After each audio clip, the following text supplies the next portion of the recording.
Shri K M Antony, ഇനിയിപ്പോൾ ഇയാളുടെ മൊഴി, അഫാന്റെ മൊഴിയാണ് ഏറ്റവും പ്രധാനം. അതോടൊപ്പം ഉമ്മ ഷെമി ആരോഗ്യസ്ഥിതി വീണ്ടെടുക്കുകയാണെങ്കിൽ അവർ പറയുന്നതും അറിയേണ്ടതുണ്ട്. അവർ ഇപ്പോൾ ബോധം വന്ന ശേഷം ഇളയ മകനെ അന്വേഷിച്ചു എന്നൊക്കെയുള്ള വാർത്തകളുണ്ട്. എത്രത്തോളം സ്ഥിരീകരിക്കാനാവുമെന്ന് അറിയില്ല. ഇതിനൊരു എന്തിന് കൊലപാതകം നടത്തി? ഒരൊറ്റ കാരണം കൊണ്ട് ഈ 6 പേരെയും ഇല്ലാതാക്കാനുള്ള ശ്രമം നടത്തി എന്നാണോ മനസ്സിലാക്കേണ്ടത്? അതോ വിവിധ കാരണങ്ങൾ കൊണ്ട് കൊലപാതകം നടത്തി എന്നാണ്? ഇതിപ്പോൾ വളരെ വേഗത്തിൽ ഈ അന്വേഷണം പൂർത്തിയാക്കാൻ സാധിക്കുമോ? എന്താണ് താങ്കൾക്ക് തോന്നുന്നത്?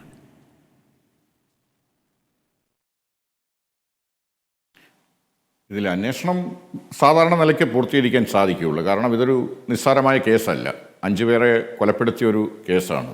അപ്പോൾ അതിൻ്റെ സാവകാശം, അതിൻ്റെ സമയമെടുത്ത് അന്വേഷണം നടത്തട്ടെന്ന് മാത്രമാണ് ഇതിനകത്ത് പറയാനും. പോലീസ് അങ്ങനെ തന്നെ ആയിരിക്കും ചിന്തിക്കുന്നത്. തിരക്ക് പിടിച്ച് അല്ലെങ്കിൽ ഇയാളെ അന്വേഷണം പൂർത്തീകരിക്കാൻ പറ്റുമോ എന്ന് എനിക്ക് അറിഞ്ഞുകൂടാ. എന്നിരുന്നാലും ഒരു 90 ദിവസത്തിനകം അന്വേഷണം പൂർത്തീകരിച്ച് ചാർജ് കൊടുക്കുന്നത് ഉചിതമായിരിക്കും. അതിൽ ഇനിയിപ്പം ഈ അഫാൻ്റെ ഉമ്മ ആശുപത്രിയിൽ സംസാരിച്ചു എന്ന് പറയുന്നു. ഒരു ചാനലിൽ ആ ഉമ്മയുടെ സഹോദരൻ സംസാരിക്കുന്നതായിട്ട് കണ്ടു ആ രീതിയിൽ. അപ്പോൾ അവർക്ക് ഈ കാര്യങ്ങളെ സംബന്ധിച്ച് കൂടുതൽ പറയുവാനുണ്ടാവും. ഇത് കുടുംബ പ്രശ്നങ്ങൾ അല്ലെങ്കിൽ കുടുംബത്തിലുണ്ടായിട്ടുള്ള വിഷയങ്ങളുമായി ബന്ധപ്പെട്ട് തന്നെയാണ്. അതാണ് തൊട്ട് അയൽവാസികൾക്ക് പോലും ഇതെന്താണ് അവിടെ നടക്കുന്നതെന്ന് മനസ്സിലാക്കാൻ സാധിക്കാതെ വരുന്നത്. അപ്പം ആ പെൺകുട്ടിയെയും വിളിച്ചു വരുത്തി പെൺകുട്ടിയുമായിട്ടുള്ള ബന്ധത്തിന് എതിർപ്പ് നിന്നവരാണോ എന്നുള്ളത് നമ്മൾ നോക്കണം. കാരണം ഇയാളുടെ ദമാമിലുള്ള പിതാവിൻ്റെ ബാധ്യത ഇയാൾക്ക് ഏറ്റെടുത്ത് നടത്താൻ പറ്റില്ല. ഇയാൾക്ക് സ്വന്തം ചെലവിന് പോലും സാമ്പത്തികം അല്ലെങ്കിൽ പൈസ കയ്യിലില്ലാത്തൊരു വ്യക്തിയാണ്. കാരണം അയാൾ പലരോടും കടം ചോദിക്കുന്നുണ്ട് എന്ന് പറയുന്നു. ഈ പറഞ്ഞ മൂത്തുമ്മ അല്ലെങ്കിൽ അവിടെ അയാളുടെ ഗ്രാൻഡ് മദറിൻ്റെ അടുത്ത് പോയും പൈസയോ അല്ലെങ്കിൽ ചെറിയ ആഭരണങ്ങളോ ഒക്കെ വാങ്ങിപ്പോകുന്നതായിട്ട് അറിയുന്നുണ്ട്. കാരണം ഇയാൾക്ക് ചെലവുണ്ട്. നല്ല രീതിയിൽ ചെറിയൊരു ചെറുപ്പക്കാരനാണ്. 23 വയസ്സാണ്. 2000-ന് ശേഷം ജനിച്ചിട്ടുള്ളതാണ്. പുതിയ തലമുറയിൽ പെട്ടയാളാണ്. വേറെ പ്രത്യേകിച്ച് ഇപ്പം അയൽവാസി നാസറുദ്ദീൻ പറഞ്ഞതുപോലെ അയാൾക്ക് പ്രത്യേകിച്ച് ജോലിയൊന്നുമില്ല. എന്നാൽ ചെലവുകൾ നടക്കുന്നുണ്ട്. ബൈക്കുണ്ട്, കാറുണ്ട്, ആ രീതി നടക്കുന്നുണ്ട്. ഒരു പെൺകുട്ടിയെ പ്രേമിക്കുന്നുണ്ട്. അപ്പം അങ്ങനെയുള്ള കാര്യങ്ങൾക്ക് വേണ്ടി അയാൾക്ക് കാശ് ആവശ്യമുണ്ട്. ഇതിനകത്ത് ഒരു കാര്യം വ്യക്തമായിട്ട് പറയാൻ പറ്റും. കാരണം ഈ 5 പേരും മരണപ്പെട്ടിരിക്കുന്നത് ഒരേ കാരണം കൊണ്ട് എന്ന് ആ കേസിലേക്ക് കൊണ്ടുവരാൻ പറ്റില്ല. അങ്ങനെയാണെന്നുണ്ടെങ്കിൽ എന്തിനാണ് ആ സഹോദരനെ കൊന്നത്? 13 വയസ്സുള്ള അയാൾ ഏറ്റവും കൂടുതൽ സ്നേഹിക്കുന്നു എന്ന് പറയുന്ന ആ സഹോദരനെ കൊലപ്പെടുത്തേണ്ട കാര്യം എന്താണ്? അതുപോലെ തന്നെ അയാളുടെ കാമുകിയായിട്ടുള്ള പെൺകുട്ടിയെ വിളിച്ചു വരുത്തി കൊലപ്പെടുത്തേണ്ട കാര്യം എന്താണ്? നമുക്ക് മനസ്സിലാക്കാം. മറ്റ് ആളുകളുടെയൊക്കെ ചിലപ്പോൾ അയാൾക്ക് വൈരാഗ്യമോ വിരോധമോ ഉണ്ടായിരിക്കാം. ഇയാൾ ഈ ചെയ്യുന്ന കാര്യങ്ങൾ മുഴുവൻ കൃത്യമായിട്ട് തന്നെ ചെയ്യുന്നുണ്ടെന്നുള്ളതാണ്. ഒന്നിനും ഒരു അപാകതയില്ലാതെ കൃത്യമായി ചെയ്ത് അയാൾ നേരെ പോലീസ് സ്റ്റേഷനിൽ ചെല്ലുന്നു. പോലീസ് സ്റ്റേഷനിൽ ചെന്ന് ഞാൻ 6 പേരെ തട്ടിയിട്ടുണ്ടെന്ന് പറയുന്നു. പോലീസുകാർ പോലും അത്ഭുതപ്പെടുന്നു, അല്ലെങ്കിൽ അവർക്ക് ആശ്ചര്യമാകുന്നു. അവർക്ക് വിശ്വസിക്കാൻ പറ്റുന്നില്ല. അവരതിനായി അല്ലെങ്കിൽ നടന്ന സംഭവ സ്ഥലങ്ങളിലേക്ക് പോകുന്നു.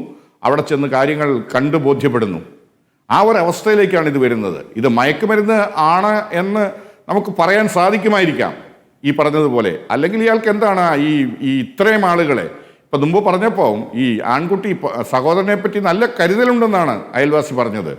ആ കരുതൽ മരണത്തിലും ആ കൊലപാതകത്തിലും ആ കരുതൽ പോലെയാണ്. കാരണം അയാളെ ഈ 13 വയസ്സ് ഉള്ള ആ പയ്യൻ അല്ലെങ്കിൽ ആ കുട്ടി അനാഥനാകരുതെന്നുള്ള കരുതലാണ് അതിനകത്ത്.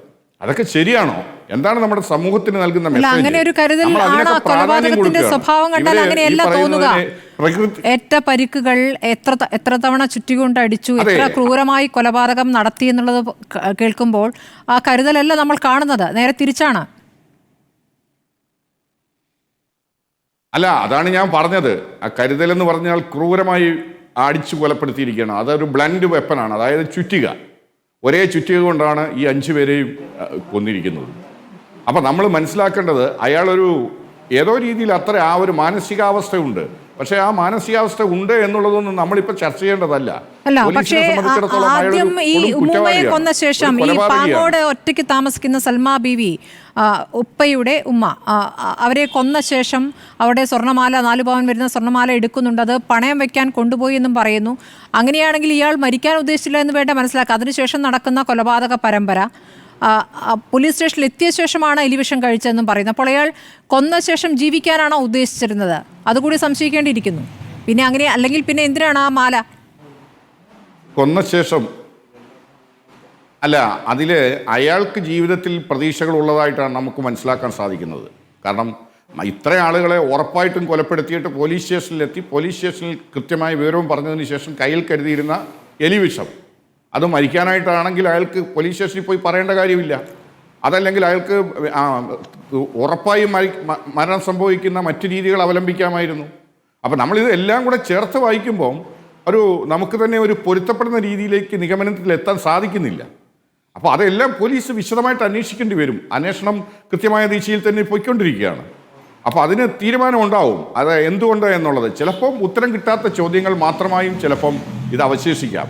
കാരണം ഉത്തരം കിട്ടാത്ത ചോദ്യങ്ങൾ പലപ്പോഴും നമ്മൾക്കൊരു ക്രിമിനലിൻ്റെ മനസ്സിൽ അല്ലെങ്കിൽ ക്രിമിനലിന്റെ പ്രവൃത്തിയിൽ നിന്ന് നമുക്കുണ്ടാകാം. അത് ചിലപ്പോൾ ഉണ്ടാകാറുണ്ട്, വളരെ റയറസ്റ്റ് ആയിട്ട്. തീർച്ചയായും അഫാന്റെ ഉമ്മയുടെയും മൊഴികളാണ് ഇതിൽ ഏറ്റവും നിർണായകമാവുക. ഇപ്പോൾ പോലീസ് സ്റ്റേഷനിലെത്തി പറഞ്ഞ കാര്യങ്ങൾ മാത്രമാണല്ലോ ഇപ്പോൾ പുറത്തേക്ക് വന്നിരിക്കുന്നത്. ആദ്യഘട്ടത്തിൽ പറഞ്ഞ കുറ്റം സമ്മതിച്ചുകൊണ്ട് പറഞ്ഞ കാര്യങ്ങൾ മാത്രം.